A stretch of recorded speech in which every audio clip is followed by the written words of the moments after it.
আসামের চড়াইদউ জেলা সাপেখাতিতে এক চাঞ্চল্যকর ঘটনা সামনে এসেছে। এক প্রাথমিক বিদ্যালয়ের শিক্ষক দ্বিতীয় শ্রেণীর এক ছাত্রীকে নির্মমভাবে প্রহার করার অভিযোগ উঠেছে। এই ঘটনাকে কেন্দ্র করে এলাকায় তীব্র ক্ষোভ ও উত্তেজনা ছড়িয়ে পড়েছে। ঘটনাটি ঘটেছে সাপেখাতির বড়ুয়ানগর এলাকার মহালক্ষ্মী প্রাথমিক বিদ্যালয়ে। অভিযোগ অনুযায়ী বিদ্যালয়ের শিক্ষক তিলক কর্মকার দ্বিতীয় শ্রেণীর এক ছাত্রীকে বেধড়ক মারধর করেন। শিক্ষকের এই নৃশংস আচরণে গুরুতরভাবে অসুস্থ হয়ে পড়ে ছোট্ট ছাত্রীটি। ঘটনার পর ক্ষুব্ধ পরিবারের পক্ষ থেকে অভিযুক্ত শিক্ষক তিলক কর্মকারের বিরুদ্ধে বরহাট থানায় লিখিত অভিযোগ দায়ের করা হয়েছে। ঘটনাটি সামনে আসতেই অভিযুক্ত শিক্ষকের বিরুদ্ধে কঠোর শাস্তির দাবি তুলেছেন স্থানীয় বাসিন্দারা। এদিকে এই ঘটনার তদন্ত শুরু করেছে পুলিশ। শিশুর ওপর এমন নির্মম আচরণকে কেন্দ্র করে শিক্ষা ব্যবস্থা নিরাপত্তা নিয়েও প্রশ্ন উঠতে শুরু করেছে।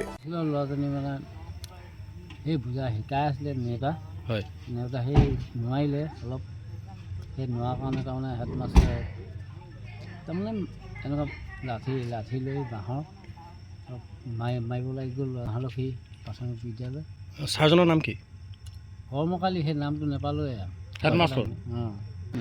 এতিয়া আপোনালোকে এজাহাৰ দিলে? দিলোঁ। বৰহাট থানাত এজাহাৰ দিছে? বৰহাটৰ পৰা আহিছোঁ এতিয়া। ক'ত ক'ত দুখ পাইছে তাই? ক'ত ক'ত মাৰিছে? পিঠিত, তাৰপৰা এনেকুৱা হাতত, তাৰপৰা ভৰি দুইটাতে পাইছে।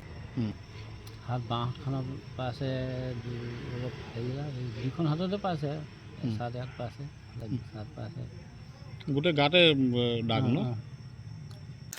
আগতেও এবাৰ এই নিচিনাকৈ মাৰিছিলে। প্ৰধান ছাৰে অকণমান কিবা কিবি কৰি মেলি সেইটো থাকিলে বাৰু। এতিয়া কালি আকৌ ইমান ছাৰকৈ মাৰিছিলে বুলি নাজানো নহয়। এতিয়া আমি মাৰিছে মাৰক, এই নিচিনাকৈ মাৰিব নালাগে, হতটোক মৰাৰ নিচিনাকৈ মোৰ ফালৰ পৰা খাবলৈ গ'লে। আমাৰ নাতিজনী মাৰিছে মাৰক, মই সেনেকৈ কওঁ। আগতে মোক ধওঁ, খালি মই যে ইমান চাগে মাৰিলে নহ'ব নহয়।